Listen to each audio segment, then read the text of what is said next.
Welcome to episode 5 of the Coach's Corner. I'm delighted to have you join us today as we continue our exploration of coaching, facilitation, communication, and collaboration. In this episode, I have the pleasure of hosting an esteemed guest, Mr. Tilman Rieger from 8C Consulting. With a wealth of experience and expertise in the field, Tillman has helped numerous executives and organizations to improve their communication and collaboration with remarkable results. So join us today as we delve into insightful conversations about coaching, facilitation, communication, and collaboration. Now let's jump into the discussion with Tilman. Welcome, Tilman. How are you today? Fine. Thank you very much. Fantastic. So today, Tilman, we're going to go through a few questions and let's just see where we go from there. Now, you're a coach and facilitator with a lot of experience. And I'd like to know, how do you define coaching? And what does it sets it apart from other forms of professional support or guidance? So coaching is really a partnership between the coach and the counterpart, and not so much about being the big teacher, explaining everything, explaining the world to the counterpart. And that is sometimes not so easy to keep as a balance when you come from a profession that is more about consulting and explaining and teaching. And I think that this is a challenge that many coaches have that come from that background. And to really only ask questions and then let the counterpart explain or come up with a solution and find their own customized, for them personally customized solution. Okay. So thank you, Tilman. So you mentioned coming from a different profession like consulting, and that's your background as well, isn't it? Yeah, so I used to work in HR for 15 years, and that is, of course, much consulting as well, or at least involves consulting. And I left the corporate world almost 10 years ago, and then took a coaching training and also some trainings in the field of conflict management, because that was something I was always interested in, and that's also something I still focus on. So nonviolent communication is one aspect or one field of expertise, and transaction analysis was part of my coaching training, which is another interesting way of looking at communication and interaction in general. And I was also trained in business mediation, so to mediate between conflict parties. And that was the basis on which I was how I invested into myself at the beginning. And then from there, I took my journey, went to China and started here in the area of cross-cultural communication. And here again, it's also about collaboration, bridging gaps between people of different cultures. And that's where I started then with coaching. And my first coaching client, that is actually a funny story, was a Japanese middle manager. And I had to fly to Tokyo for my first coaching client. Wow. So, wow, interesting. Yeah. For 4 hours of coaching, flying to Tokyo. And then the manager of that client said, I don't believe in virtual coaching because it was supposed to continue virtually. So if you want, you can continue with flying back and forth. And so I was in fact flying back and forth to Tokyo for 4 hours of coaching. Then my client would come to Shanghai and I would go. So it was like the first real corporate client I had, which went this way. So very interesting start into this. Yeah, that's amazing. That's coaching. Amazing. Yeah. So how did you find the transition, Tillman, from going from corporate into purely coaching? Obviously, there was a journey, but what were some of the biggest changes for you, or some difficulties or challenges, and some of the good side of it? Yeah, so it is, of course, always a journey about getting to know yourself, because as a coach, I think one of the most important things is that you know how to keep out yourself and know yourself, and that takes time, and it's a never-ending journey, basically. Mm. And this 1 year, this gap year that I gave myself to only focus on myself and my own personal development and learning, of course, also the skills, was really a very important foundation on which I stand today. Maybe sometimes I believe more solidly than other people that have just jumped out of the corporate, just started coaching, and then start coaching. Mm. And it's important, I think, to have a time where you go more into Yeah. depth with yourself. Yeah. And then another aspect that helped me personally a lot was that I had a transition through a consulting company where I was able to see the other side from corporate and having the perspective of being outside, and then making my first steps as a trainer, as a facilitator, and Mm. being able to keep Okay. keep learning Yeah. on that path. Yeah. I totally hear you there. I think it's really important to not just jump straight into it, but take training and really learn about yourself as a coach. And I think a lot of people don't do that. I think you see a lot of people are now becoming coaches. The barriers for entry are pretty low. And of course, these people could be very good natural coaches. But personally, I think training is very important, and lifelong training, ongoing, and finding out the latest things. How do you keep yourself up to speed with the changes and the challenges in the coaching and facilitation environment? Yeah, so at the moment, I'm in the process of becoming a certified nonviolent communication trainer, which Okay. is basically more about developing an NVC consciousness. You also have to attend 50 days of training. Okay. Then you have to go through 3 to 5 years of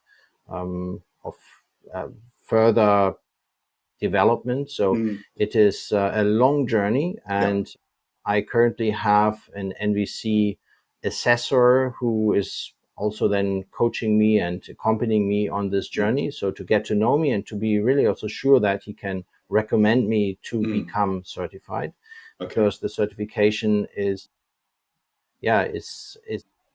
coming along with a responsibility to really live this nonviolent communication consciousness. And so far in China, there are only 4 trainers, 4 Chinese trainers certified. And so I'm also, among others, on my way with this.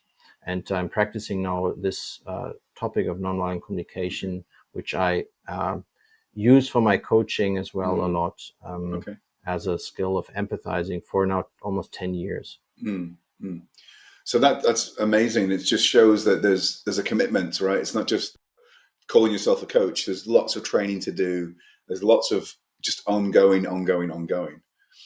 Yeah. That leads me perfectly into the next question I have, actually, Tillman. So talking about nonviolent communication, talking about transactional analysis, etc.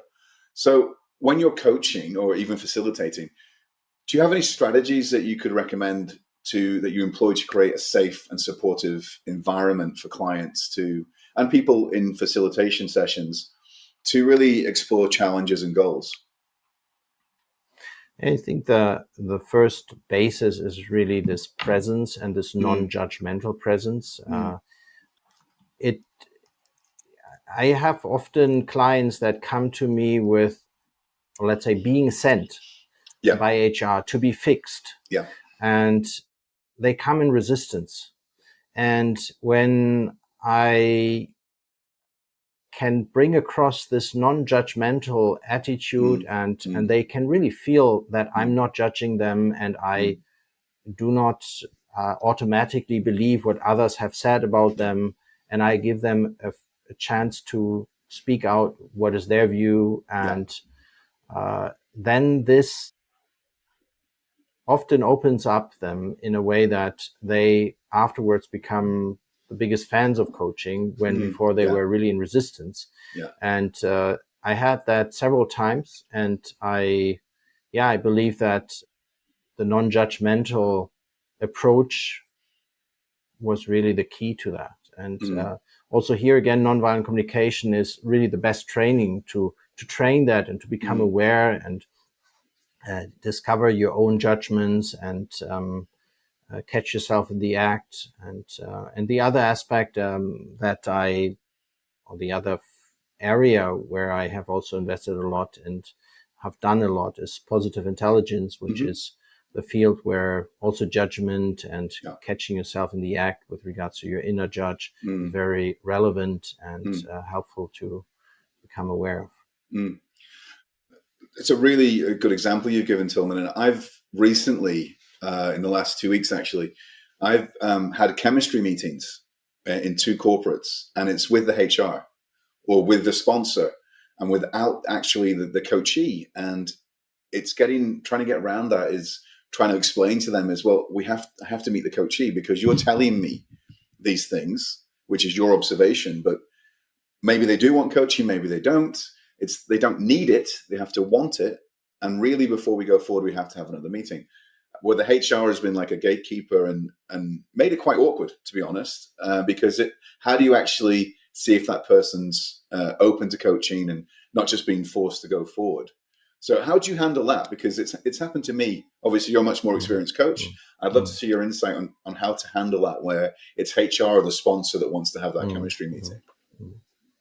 So that is not a problem if HR or the general manager or whoever sponsors this coaching has some expectations on it. What is important only is that once you go into contact with a coaching client, with a counterpart, you need to be clear that as of that moment, and that's what I make clear very really at the beginning with the sponsor, that I will not talk with the sponsor anymore without the coaching counterpart being in the room.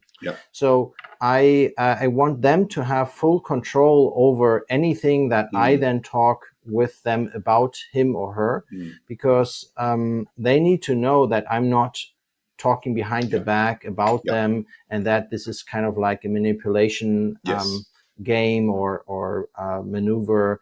And in the coaching, with that coaching client who may come with resistance, with a feeling of being sent and this is not fair and others should be coached, not me. Exactly. I let them know that I'm not here to change them. It's more about expanding their possibilities, but only on a voluntary basis. So once they feel that it's not me wanting them to change, but only to extend whatever, I mean, just to give them a bigger portfolio, then this changes the game. And because people are in resistance of being changed without their consent.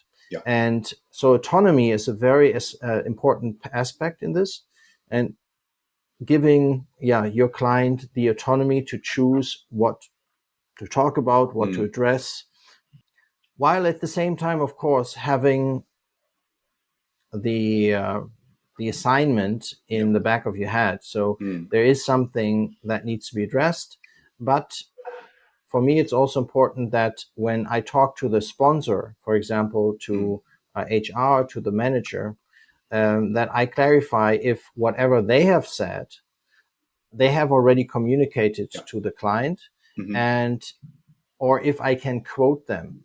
So this is also something that's important to clarify in advance. And the best is actually if then there's at the beginning a triangle meeting where the manager, the client, the coaching client, our counterpart, and me are in one room, and they can share this in front of the client, what they want them to work on or what is their expectation. Okay. That makes it easier for me. Fantastic.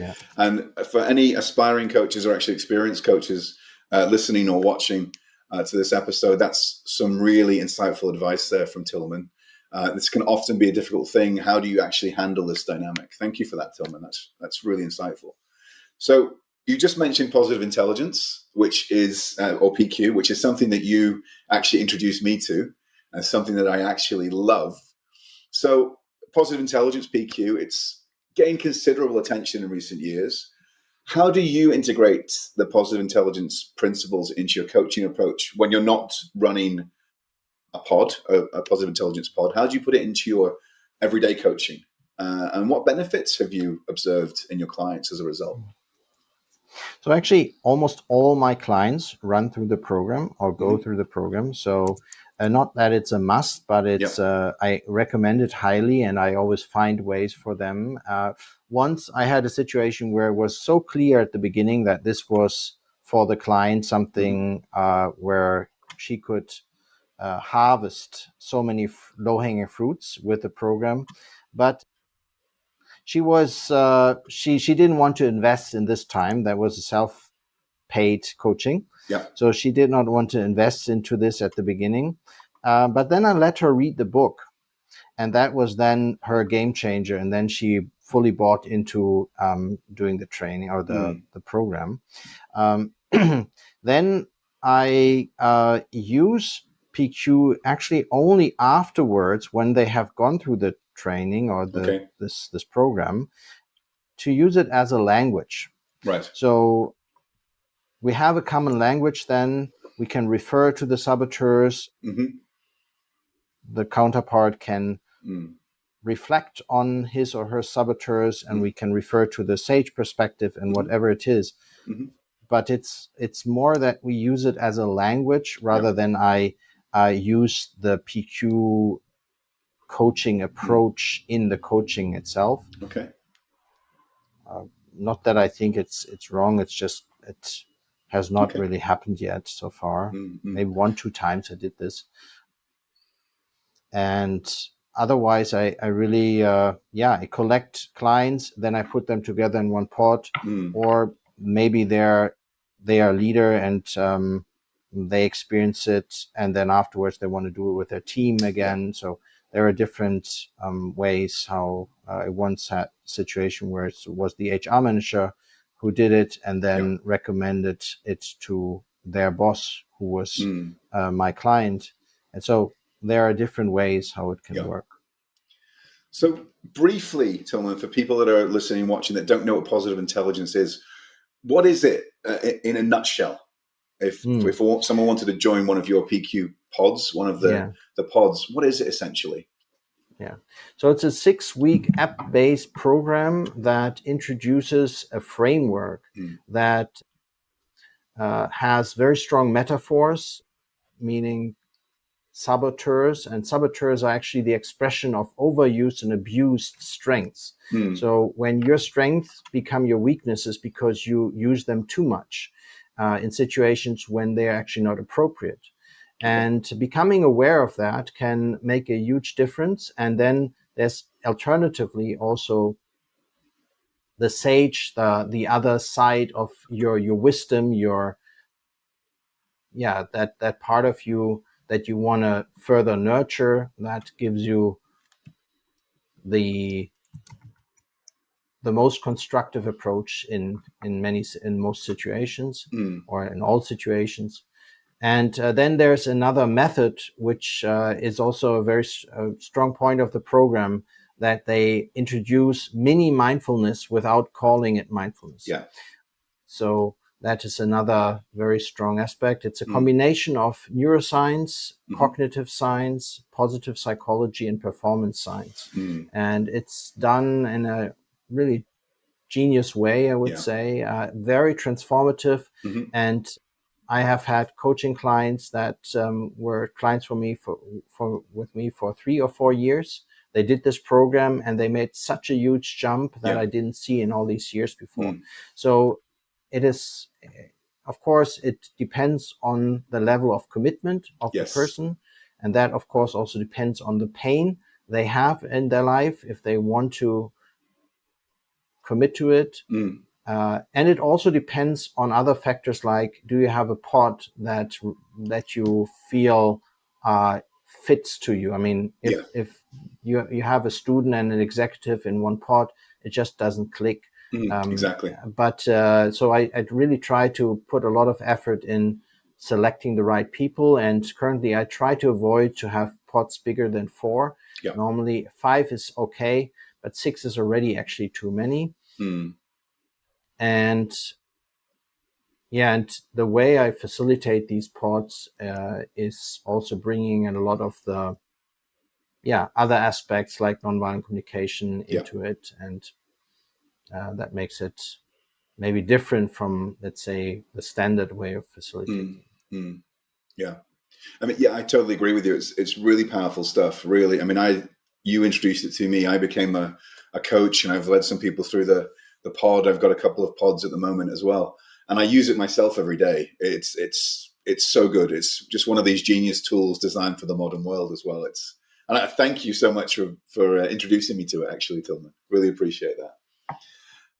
So you've talked about transformative coaching in terms of what positive intelligence can do the program.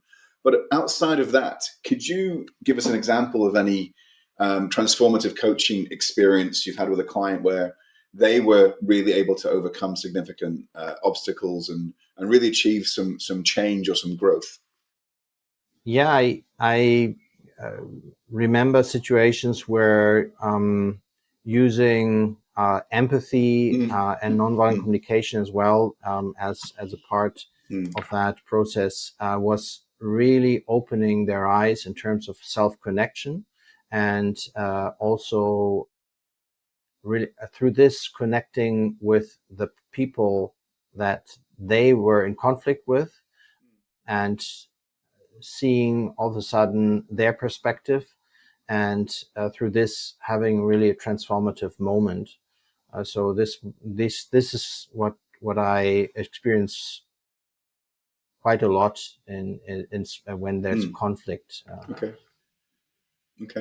It can be also an inner conflict, it's inner struggle. So knowing your needs, understanding what your needs are, can be so powerful. Right. When we think only in strategies, like what you want to meet your needs. Fantastic. So, Tilman, final question for today. What's the number one piece of advice that you would give to somebody who wanted to become a coach? Know yourself. Okay. Learn to, be the best, or be least judgmental in coaching, and slow down. Okay. Be present. And really have a warm heart when you coach. Okay. Thank you. Tilman, thank you very much. What's the best way for people to contact you? I will add your contact details at the end of today's episode, but what's your preferred way of being contacted? Well, it can be contact through WeChat. That's fine. Okay. Otherwise, email as well. Okay. Fantastic. I have a website. I'll add those details. Yeah. I'll add those details at the end. So, Mr. Tilman Rieger of 8C Consulting, thank you so much for being my guest on today's episode of the Coach's Corner. And as I said, everybody, I will add Tilman's contact details at the end. Really, really great guy. Really, really genuine. Really helpful. If you want some information, if you want to join one of his coaching programs, his positive intelligence coaching programs also, please do get in touch. Tilman, thank you so much. Thank you.